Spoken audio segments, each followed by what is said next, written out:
Assalamualaikum warahmatullahi wabarakatuh. Saya Pinka Agustin akan menjelaskan tentang gelombang cahaya. Nah, apa itu gelombang cahaya? Cahaya merupakan gelombang transversal yang termasuk gelombang elektromagnetik. Cahaya dapat merambat dalam ruangan hampa dengan kecepatan 3 kali 10⁸ meter per second. Selain itu, cahaya juga mempunyai sifat-sifatnya loh. Yang pertama, dapat mengalami pemantulan atau refleksi. Yang kedua, dapat mengalami pembiasan atau refraksi. Yang ketiga, dapat mengalami pelenturan atau difraksi. Yang keempat, dapat dijumlahkan atau interferensi. Yang kelima, dapat diuraikan atau dispersi. Yang keenam, dapat diserap arah getar atau polarisasi. Dan yang terakhir, bersifat sebagai gelombang dan partikel. Refleksi cahaya. Nah, kalian tahu nggak refleksi itu apa? Refleksi atau pemantulan adalah perubahan arah rambat cahaya ke arah sisi medium asalnya.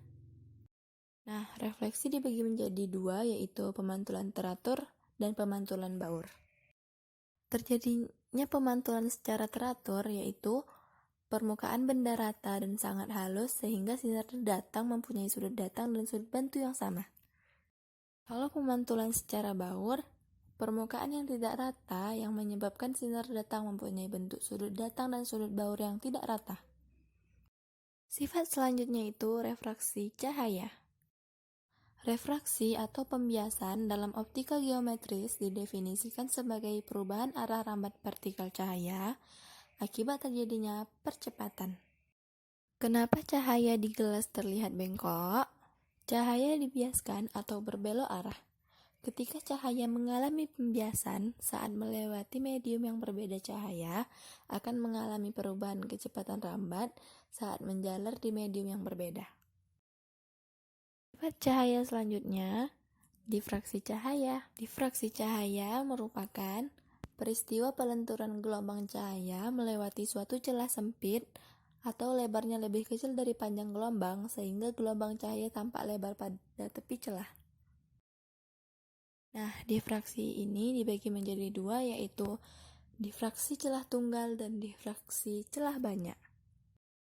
Difraksi celah tunggal terjadi ketika cahaya melewati celah sempit, maka terjadinya peristiwa pembentukan pita gelap dan pita terang yang disebut dengan difraksi celah tunggal. Nah, difraksi celah banyak terjadi ketika cahaya monokromatis dilewatkan pada lempeng isi atau celah banyak, maka akan terbentuk pola difraksi berupa pola gelap dan pola terang pada layar. Sifat cahaya selanjutnya yaitu interferensi cahaya. Interferensi cahaya merupakan interferensi dua atau lebih gelombang cahaya yang menghasilkan suatu radiasi yang menyimpang dari jumlah masing-masing komponen radiasi gelombangnya. Interferensi cahaya mempunyai syarat-syarat, yaitu yang pertama, kedua gelombang cahaya koheren atau frekuensi dalam amplitude sama. Yang kedua, selisih rase tetap. Yang ketiga, panjang lintasan berbeda. Lalu, sifat cahaya selanjutnya, dispersi cahaya.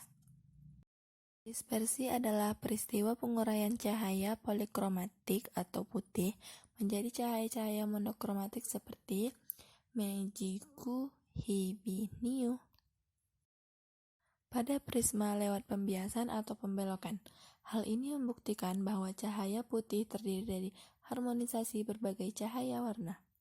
Nah, sifat cahaya selanjutnya itu polarisasi cahaya. Polarisasi cahaya merupakan peristiwa terserapnya sebagian arah getar gelombang, sehingga hanya tinggal memiliki satu arah getarnya saja. Cahaya dapat terpolarisasi karena peristiwa pemantulan, pembiasan dan pemantulan, bias kembar, absorpsi selektif, dan hamburan. Nah, contohnya itu pada kacamata 3 dimensi yang ada di bioskop. Terima kasih. Assalamualaikum warahmatullahi wabarakatuh.